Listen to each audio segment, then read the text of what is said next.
Hey guys, so today I wanted to talk about two things. One, a video that I'm going to post up either later or tomorrow.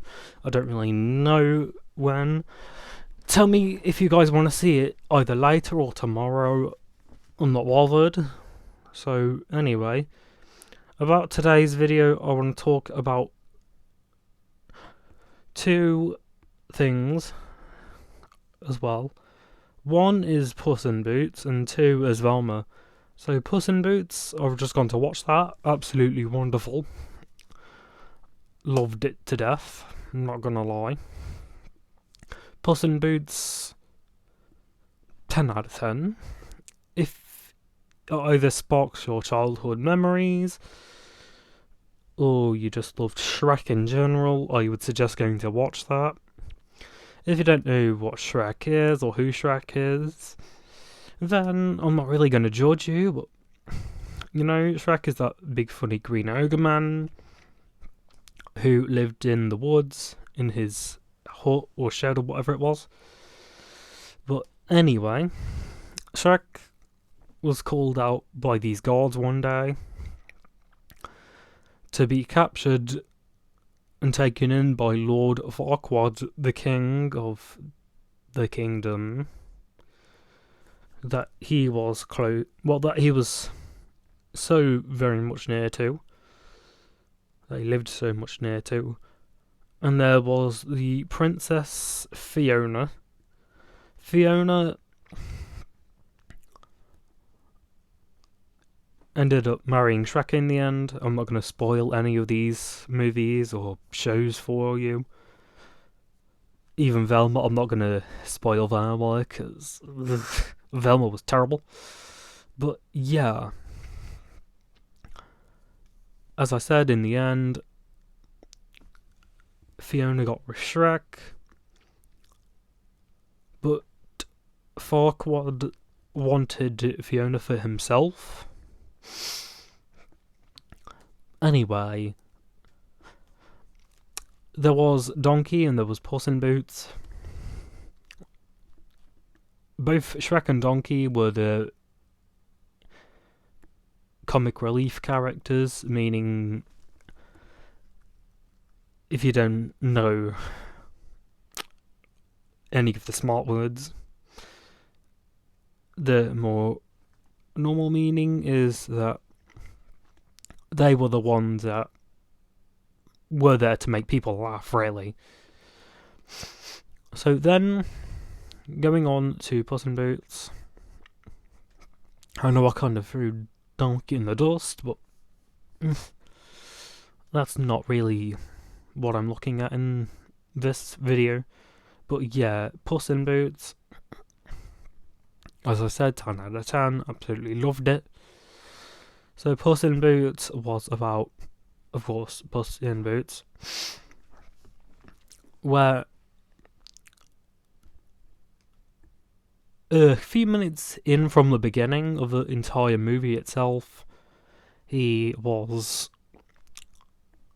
fighting this big giant rock troll monster thing with an eye patch.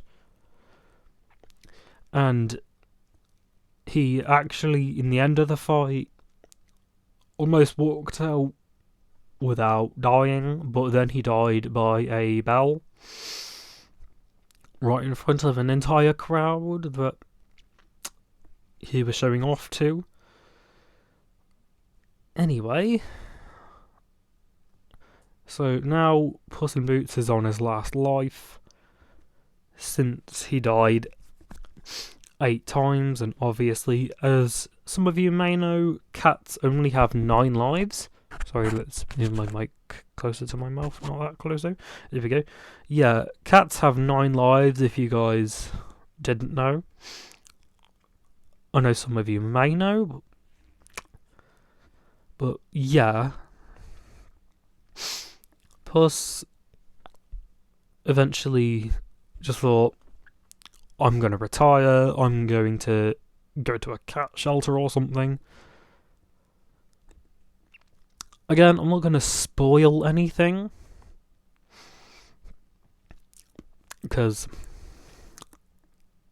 that's going to spark war in the comments, and that's going to anger a few people, which I don't want to do. But anyway, there was one character that really struck fear into Puss, and that was Death. He was a giant grey wolf.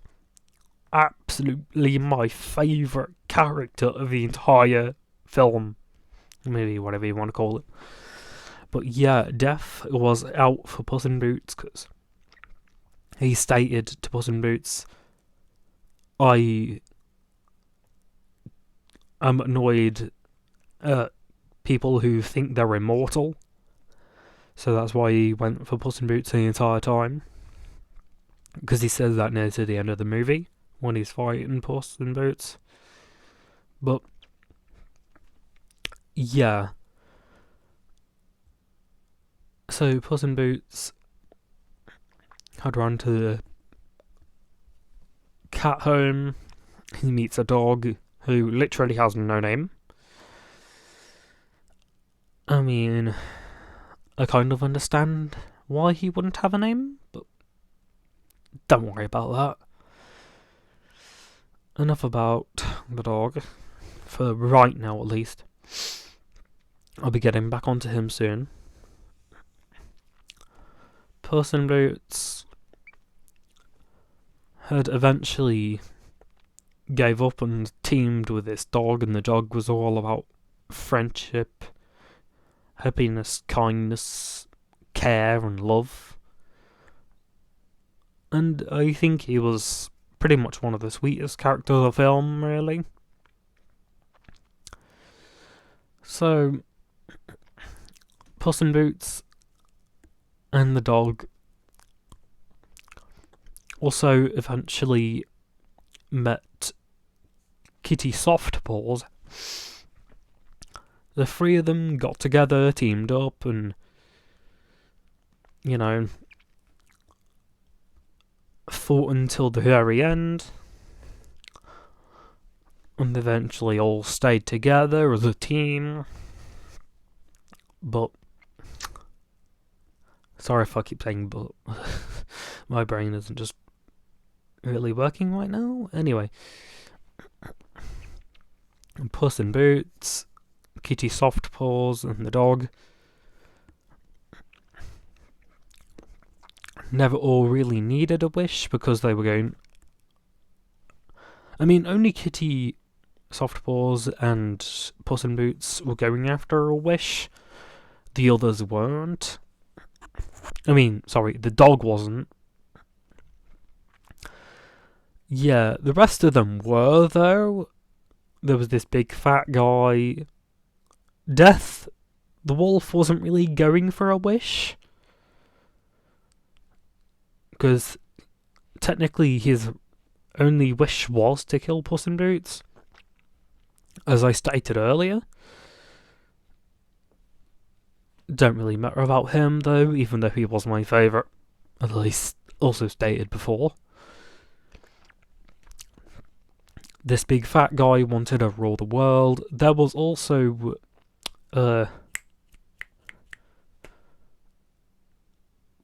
Thingy and the Three Bears. Yeah, Goldilocks and the Three Bears.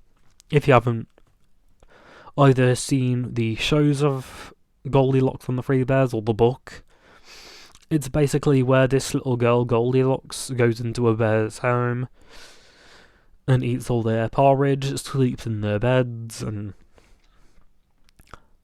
eventually, in the original book and the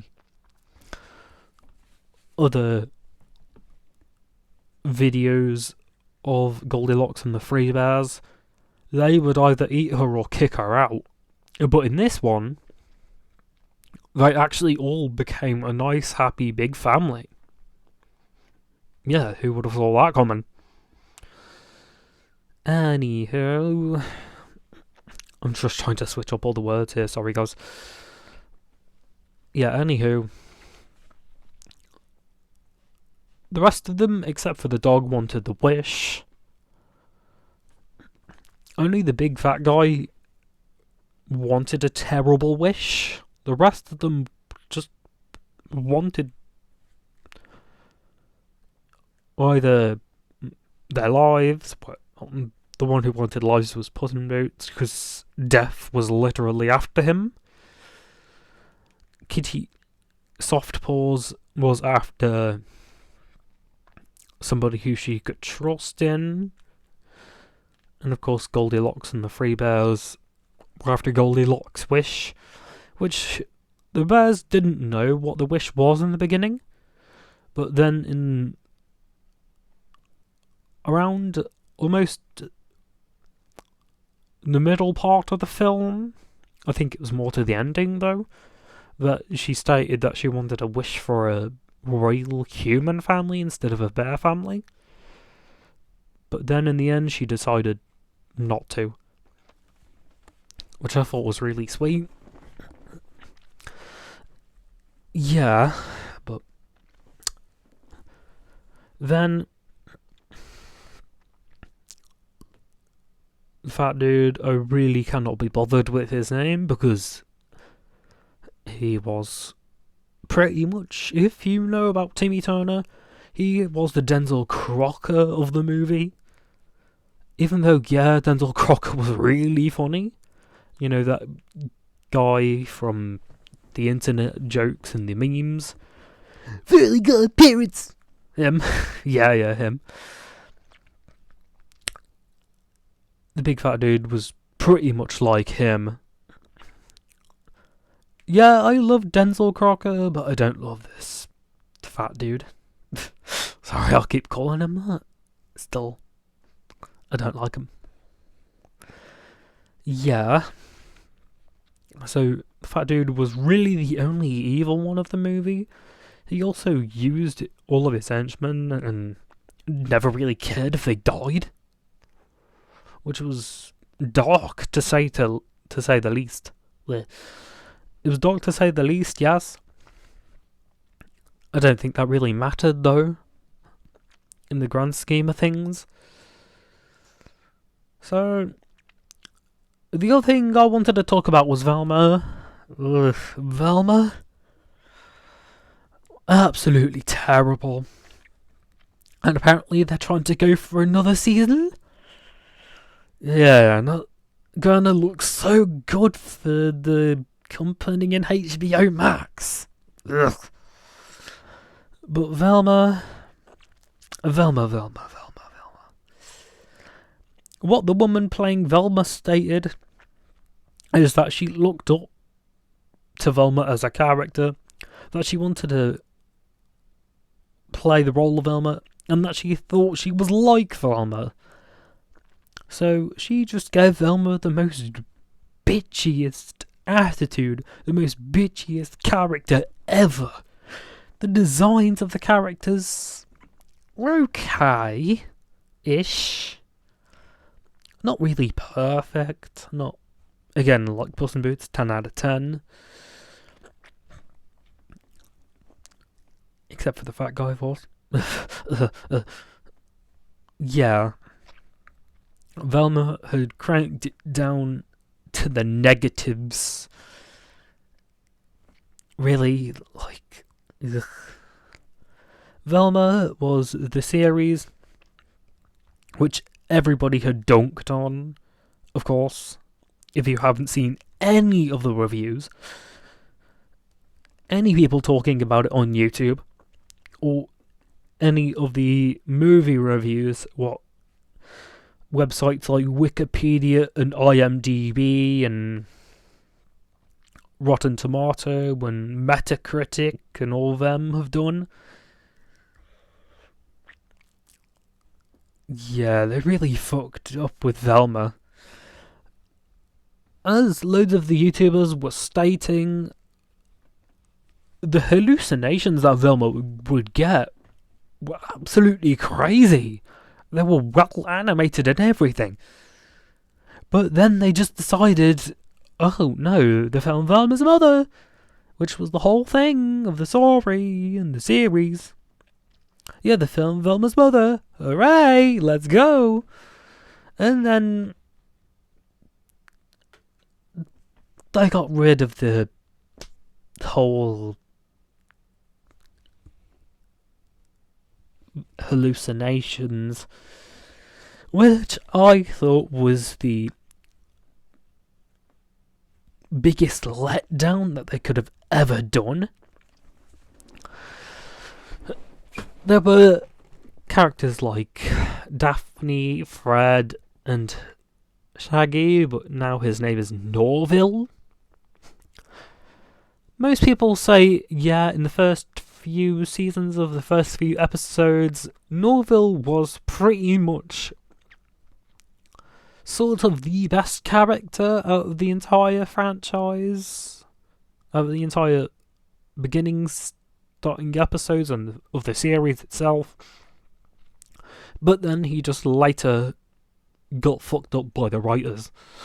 So in the beginning, Norville was probably one of the best characters, as again people stated, even though he let on that he was a drug addict. Other than letting that on, because at one point he stated something like, oh yeah, drugs, the things that I hate. And then that really led people to believe that he was actually a drug addict, and he just didn't want to say it out loud. Yeah, enough about that. For, again, right now. Then there was Daphne. Daphne was pretty much just a bitch. She was like the bitchiest bitch. As being the bitchiest bitch, not as bad as Velma, but she was still pretty bad. They've written her to be the second worst of the entire series. I know some people would have said, oh yeah, Daphne is not that bad, Fred's worse.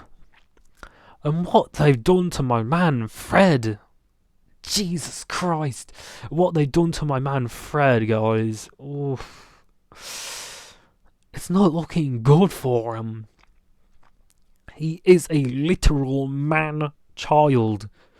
If you don't know what that means, he is like a man, but with the brain, the mind of a child.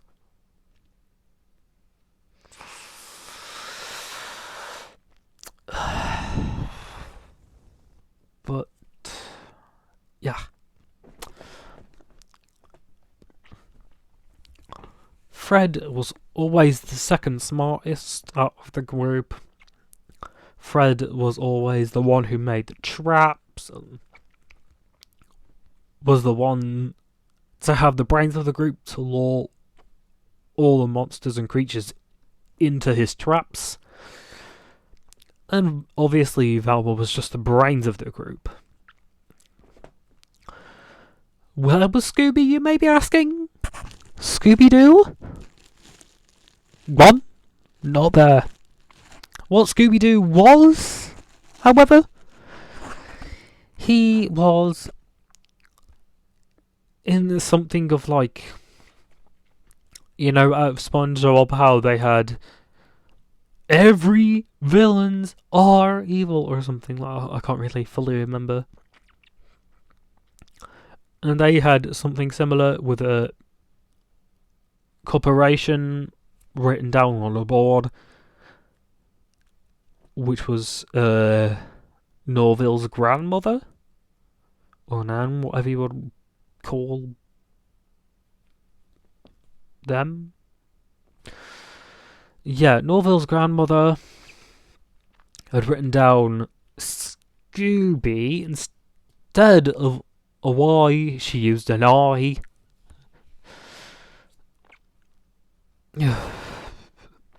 Scooby was just technically non-existent. Non-existent, I tell you. But, lucky for him, he escaped this one. Good on you, Scooby, good on you. You escaped a tragic fate, bro.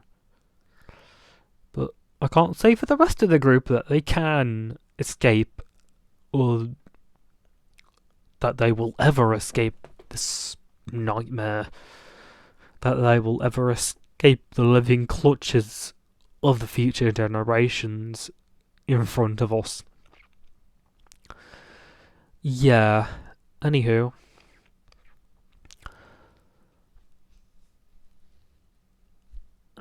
So, most people were saying that it was either Velma's mom that was the killer and she had just lost her memory in one of the recent episodes, or they were calling out Fred's dad. But no. Guess who it was? Fred's mother. It was Fred's mother, and I really cannot be bothered to remember why. Also, there was a little side plot. If you don't know what a plot is, it's like if you're on a game and you've got them side quests which are not relevant to the main story. That's technically what side plot means. Anyway, yeah, they're not really irrelevant at all in the series of Velma.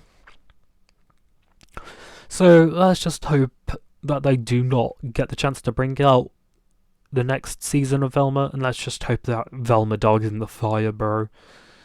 Seriously. Ugh.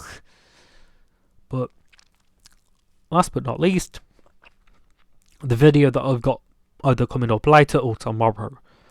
Now, that video is a what-if story. I know I've posted a couple, and not many people have voted for more, but I do think you guys will enjoy this one that I've got in mind right now, and I've got set up for you whenever you want to see it out. That is, what if... Oh, sorry.